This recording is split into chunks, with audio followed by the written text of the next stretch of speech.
Hey everyone, welcome to bonus episode number 142 of the Culips English podcast. How's it going? I hope you're doing well. My name's Andrew, and I will be your host and your study buddy today.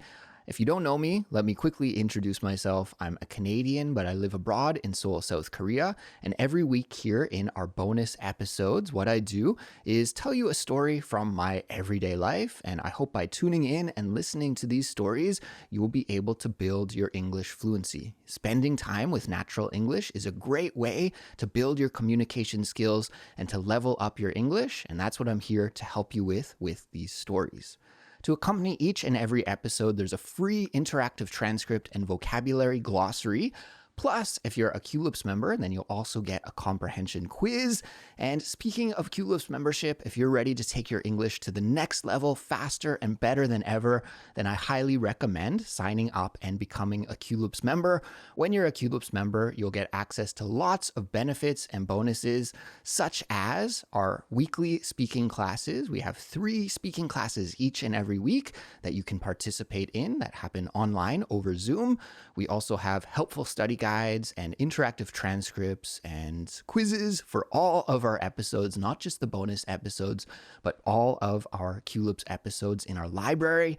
And we have like 1,000 lessons in our library. So much material that you can learn with. Also, you'll get ad-free audio. You'll get our member-only series, the Fluency Files, and so much more. So just check out our website, culips.com, and you can sign up and become a member today for an affordable price. And thank you to all the members out there for your support. Guys, Culips wouldn't exist without you. So we really do appreciate you. And thanks again to all the members out there. Okay, so let's get started with this week's story, everyone. I'm going to title this episode, It was the best of times, it was the worst of times. Because I think that really describes how I spent my time in Japan recently. I spent a week in Japan, and it really was the best of times and the worst of times. And that's a little reference to a line from a Charles Dickens novel. If you weren't familiar with that line, it's a classic cliche line that all English speakers will recognize. So let me tell you about the best of times and worst of times in Japan in this story. Let's get started with it right now. Here we go. In February, my wife and I took a 2-week vacation. We spent a week in Hawaii, and on the way back to Seoul, we spent a week in Japan. In the last couple of bonus episodes, I told some stories about visiting Hawaii. So if you haven't heard those ones yet, I recommend going back and checking that out so you can go in sequence. But in this episode, I'll tell you about the Japan trip. So it took about a full day's worth of travel to get from Hawaii to Tokyo, which is where we flew into. You know, when you go from your hotel to the airport and then check in at the airport, and actually that was a big debacle at the Honolulu airport. It took us a long time to check in because our cab driver dropped us off at the wrong terminal and we didn't know about that. And so we didn't know where to go to check into our flights. Even though my wife and I are pretty well traveled, we felt like newbies, like first-time travelers, because we had such a hard time checking in at the airport. Thankfully, we arrived quite early, so it was okay. But that was, a big debacle. A big debacle means like a big ordeal or a big process to get something accomplished. So, finally checked in at the airport, got on our flight.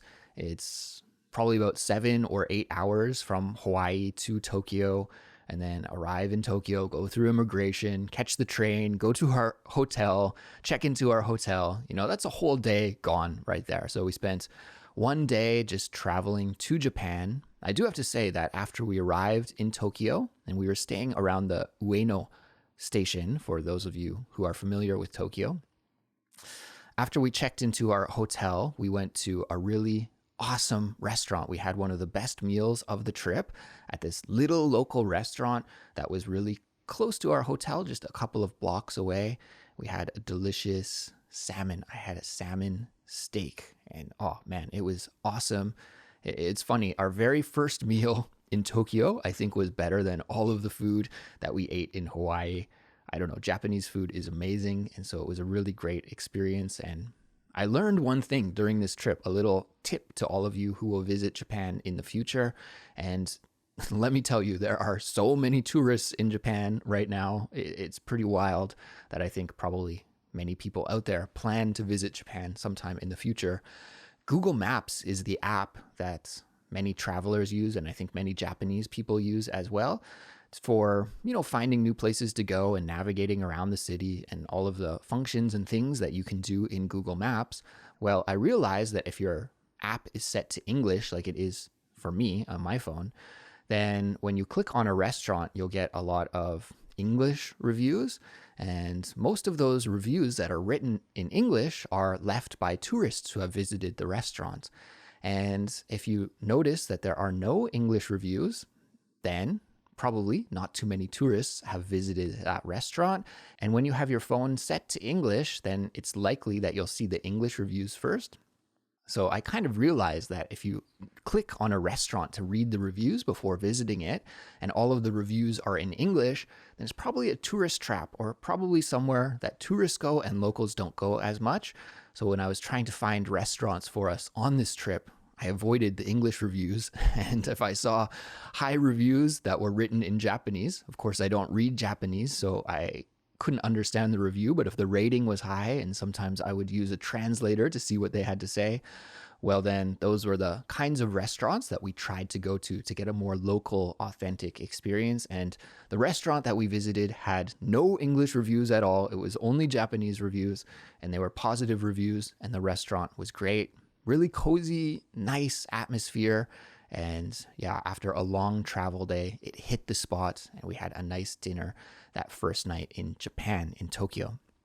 I have to be honest and say that my wife planned a lot of this trip. She took the lead with making the itinerary and all of the travel plans, which was just fine by me. I actually don't like doing that too much, and I think she rather enjoys it, so it's perfect.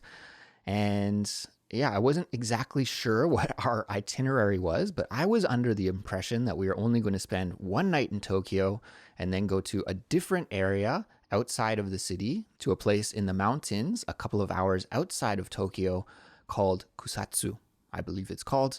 And apologies to our Japanese listeners if I butcher the pronunciation of some place names or Japanese words in this episode. Guys, please forgive me. But yeah, that was our plan, was to go to the mountains because we wanted to hit up a Japanese style onsen, hot spring.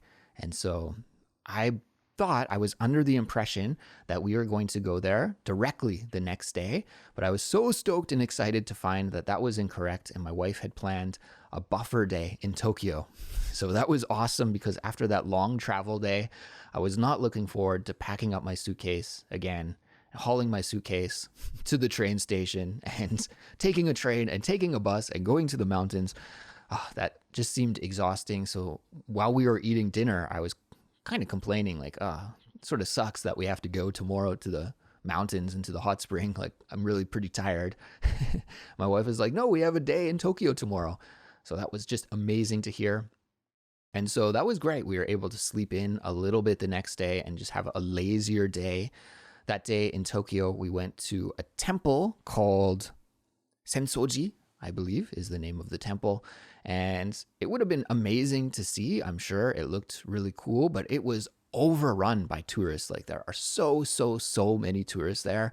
It was so packed that it was just not a pleasant experience. And I think that day was actually a national holiday in Japan.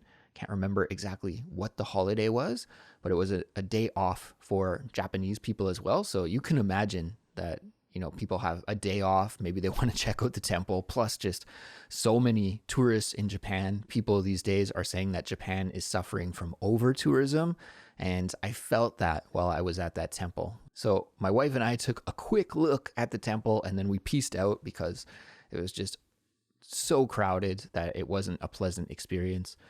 And yeah, we just sort of wandered around Tokyo, wandered around through some different neighborhoods. We hit up a coffee shop called Lucent Coffee, and I want to give them a shout out because we hadn't planned on visiting there at all. It was just a random place that we came about when we were ready for a cup of coffee, and it ended up being a delicious cup of coffee. Amazing. The coffee in Japan, so far I've had some of the best coffee in my life there. So shout out to them for their kind service and good coffee. That was cool. And what else did we do? That day we just wandered around, explored some of the different places. We went to the soba restaurant, and it was cool. At the soba restaurant, all of the tables at the front of the restaurant were occupied, and so they sat us in the back on the floor seating area. And Culips listeners will know that I'm interested in floor sitting culture, and I've lamented here on Culips before. And lamented means to maybe be sad about something, to talk about something in a sad way, and to sort of complain about something in a sad way. So I've lamented here on Culips that I've noticed in South Korea, where I currently live, that floor sitting culture at restaurants is slowly disappearing, and it's getting harder and harder to find and more rare than it was in the past. And so it was cool to see a restaurant in Japan where we were seated on the floor at this soba noodle restaurant. And we had a delicious meal there.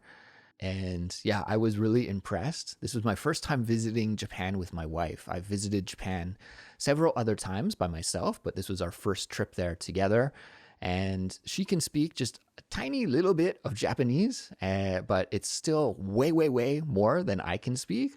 And so when we go to the restaurant, she's able to say like table for 2 people and order the food from the server. And, you know, if she needs something extra, like ask for extra water or ask for a napkin or something, she can do that. And for me, my Japanese, unfortunately, is like at 0, pretty much. I know just a couple of words, and that's about it. And so to see her do that is so impressive, blew my mind, and was really awesome. So yeah, that was comfortable having her do the ordering at the restaurant, and also fired me up and motivated me to study at least some basic survival Japanese for my next trip, so I don't have to be one of those guys who relies on their phone and body language and English when I visit a country like that. So my next trip, that's my goal, at least some survival Japanese. Anyways, finally at the end of the day, we ended the day off by going for barbecue. I believe it's called yakiniku in Japanese, and we had some great grilled meat. So that was a great way to end the day, a delicious way to end the day. Then we went back to our hotel and went to bed early because we had a big travel day the next day. We had to wake up, we had to catch a train and then catch a bus to go to Kusatsu the next day for our Onsen experience. So that's pretty much exactly what we did. The next day we woke up, we went to the train station, we caught a train, and then we had to transfer to a bus, and then we arrived in Kusatsu. And the whole journey took probably about 2.5 hours. It wasn't that long, to be honest with you, and it was nice getting to see some of the countryside. Didn't get to see Mount Fuji, unfortunately, from our train, but we did arrive at the village of Kusatsu, and I think this whole village is just centered around hot springs, right in the center downtown area of the village, the central area of the village.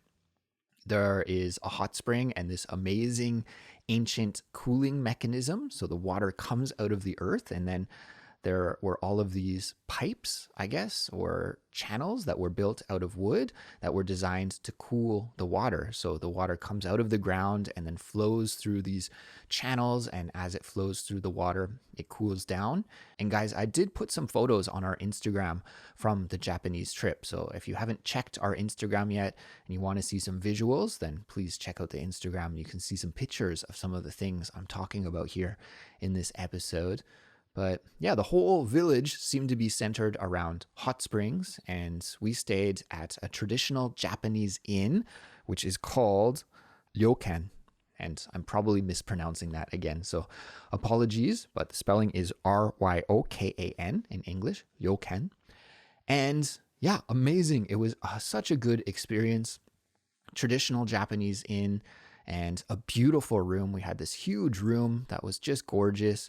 And we decided to sleep on the floor, so there were no beds in the room, and instead we slept on these futon mats and slept on the tatami mats that are the traditional flooring in Japan, and we slept super well. It was pretty pricey, this inn, so we only stayed there for one night, but it was pretty upscale and really nice. So I'm glad we splurged for that one night.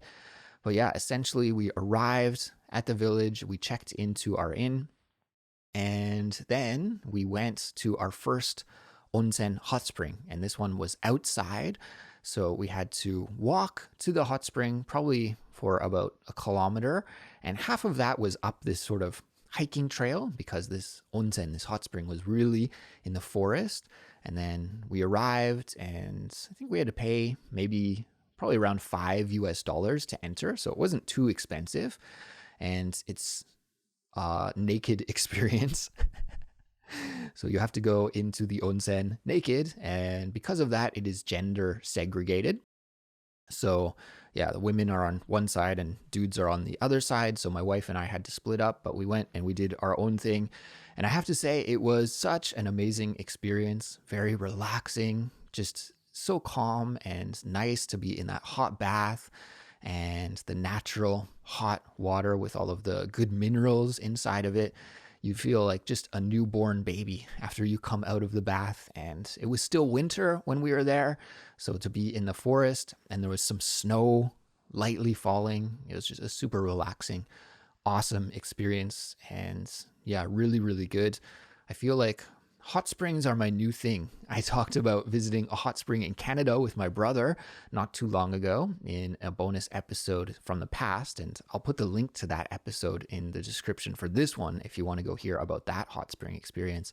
But to do that in Canada around a year ago, and then to do this in Japan recently, was so awesome. And comparing the two was really cool too. They are both really terrific experiences, but in different ways. And yeah, I think this is going to be my new thing going forward, is to try and find hot spring experiences, especially ones outside. It's just so cool. So we did that and we felt super refreshed. When we came out of the hot spring, we drank some yogurt. There's a yogurt drink that's famous in this village. So we drank the yogurt and we went back to our inn and we had a delicious dinner. The dinner was crazy good. We had our own private dining room, and they prepared the food for us in many courses and took it into our dining room. We wore the traditional Japanese inn clothes, like they give you some clothes to change into when you arrive at the inn, and those are called yukata. So we wore our yukata and we went to the private dining room and we're just pampered and spoiled, I guess, with this delicious meal of many courses. So that was great. And then after, we went to another onsen in our inn. There was an onsen as well. So there were several different bathing areas. And again, gender segregated. So I went to one, my wife went to another one. And the one that I visited was also outside. So now it was nighttime. So I was sitting outside. And again, it was snowy out. And yeah, just a really, really cool, relaxing, de-stressing experience after traveling for so long from Hawaii to that area, Kusatsu. It was great just to relax in the hot waters of the hot spring. And yeah, pretty much after that, we were done. We were like completely, it's funny to say, like, after relaxing all day, you're super tired and sleepy. But after relaxing all day, I was super tired and sleepy. So we slept and woke up the next day and also went back to the private dining room for, again, a private breakfast, which was multiple courses, delicious. And we hit up the onsen again in the morning before returning back to Tokyo. So guys, this pretty much at this point is going to wrap up the good. Up until now, it was amazing. It had been a fantastic trip. The first 3 or 4 days in Japan were amazing, but this is where things started to get bad. So we went back to Tokyo and we stayed at a different hotel. We checked into our hotel, which was around Tokyo Tower in that area of the city. And again, that day was mostly a travel day. So going from Kusatsu back to Tokyo, checking into the hotel, that pretty much occupied most of our day. In fact, I don't even remember what we did that evening, pretty much just crashed out. The next day was a shopping day on our itinerary. And I was interested in record shopping in Japan, and my wife was interested in doing some clothes shopping. And I also wanted to do some running shoe shopping because running culture is so amazing in Japan. They have great running stores and it's easy to find good running shoes compared to Korea here, where it's a little bit more difficult. And also, I mean, Japan's an amazing place for record shopping as well. One of the best places in the world, at least that I've visited. So I was super excited and I had a long list of record stores that I wanted to check out. So that day we went to the Shibuya area and we did a little bit of record shopping, a little bit of shoe shopping, a little bit of clothes shopping, and just walked around and had kind of a nice busy day checking out some of the more commercial shopping areas of that part of Tokyo. And it was a long day. We were out and about for pretty much the whole day from the morning until the evening. And in the evening, after eating dinner, we came back to our hotel. And I have to say that Tokyo is like a mega city's mega city. It feels so much busier than Seoul for whatever reason. Like Seoul is a mega city and it's super densely populated, but Tokyo feels like another level. And of course, if you look at the population between the two cities, Tokyo is much bigger, but it really feels that way as well. It feels super, super, super dense and populated. And maybe it's just because I'm not as familiar with Tokyo and I don't know, it's just a really busy place. And I was kind of feeling exhausted as we were coming back to our hotel from that day of shopping in Shibuya and Shinjuku and some of the areas around there. So coming back to the hotel, I felt a little bit exhausted. And when we got to the hotel, I sat down for a moment and suddenly it was like this wave just hit me. And all of a sudden I started having a fever. I started sweating a little bit and started getting a headache and just not feeling really good. And then boom, it hit me like a semi truck. I had to go to the bathroom and it was a nightmare in the bathroom.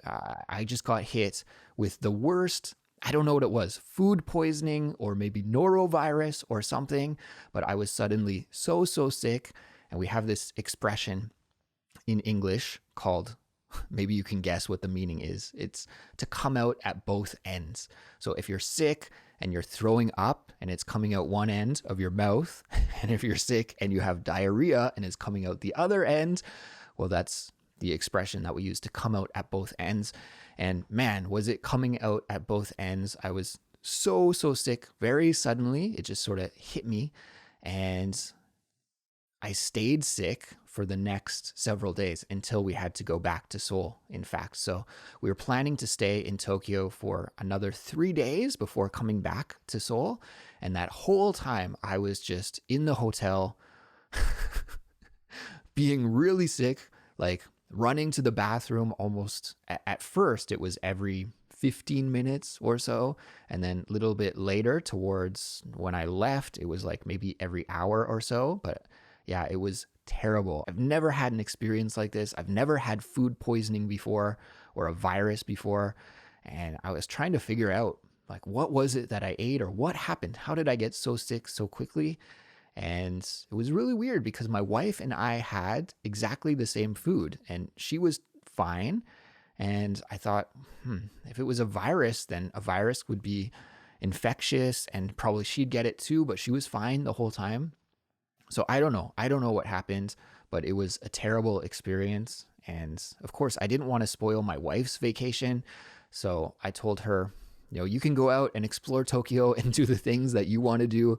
And so she did that. So that was great. Actually, she had a wonderful time and she would go out and then come back at the end of the day and show me all the photos that she took and all of the things that she did, including doing some of the things that were on my list that I wanted to do.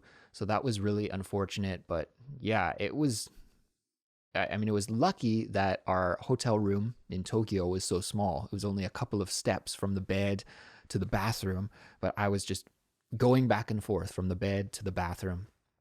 Yeah, every like 20 minutes or so. And I instructed my wife to go get me some supplies from the pharmacy and the convenience store. So she picked me up some medicine and picked me up some Pocari Sweat, a lot of it, because I was worried about becoming dehydrated. So I was drinking a lot of Pocari Sweat and fluids, but I couldn't keep anything down. Any food that I'd consume or even the Pocari Sweat and water that I would drink would just come right back up again and out again.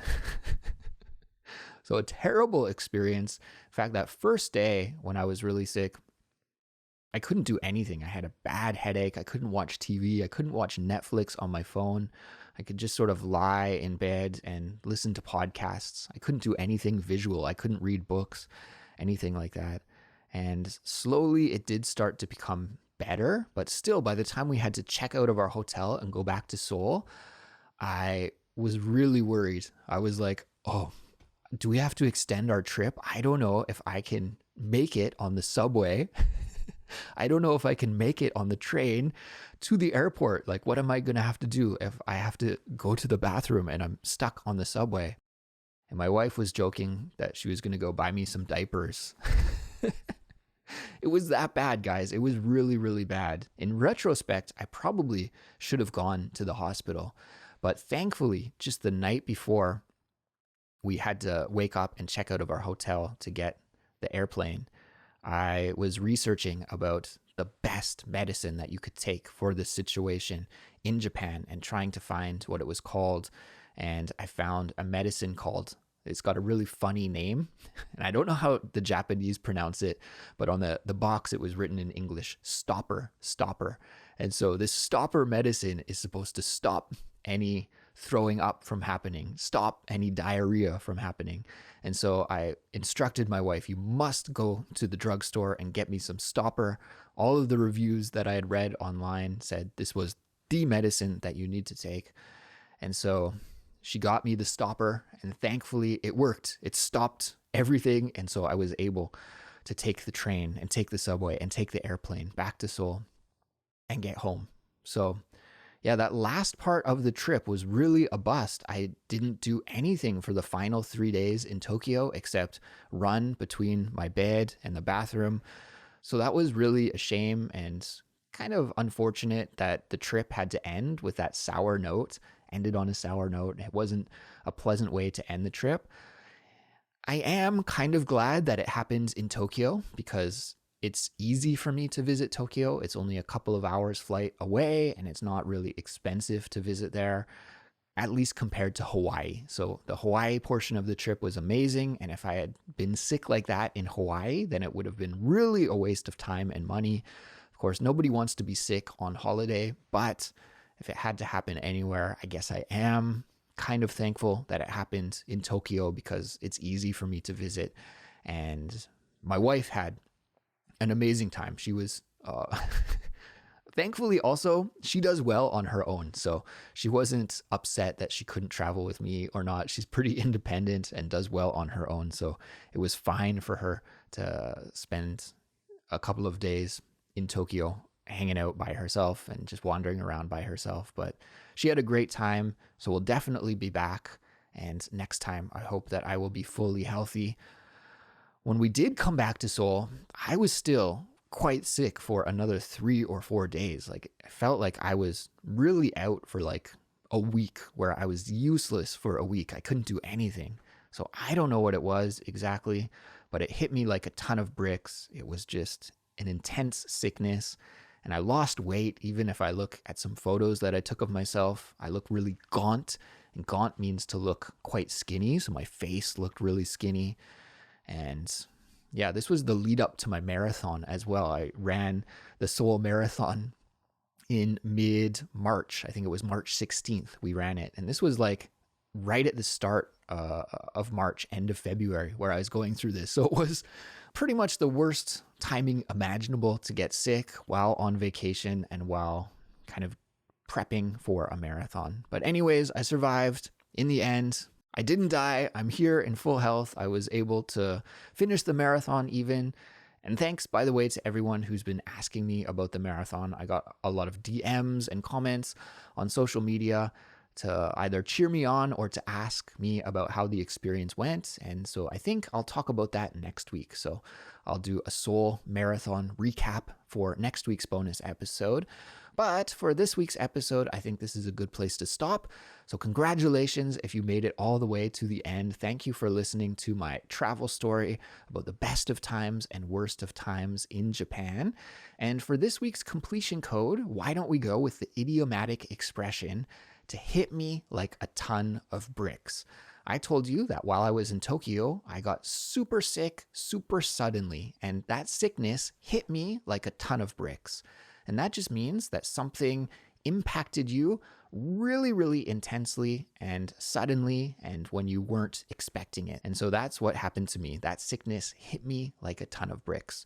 So for the completion code, please leave a comment either on our YouTube page or our Discord community or our Instagram and just make an example sentence with that expression. Something hit me or hit you or hit him or her. We can change the pronoun.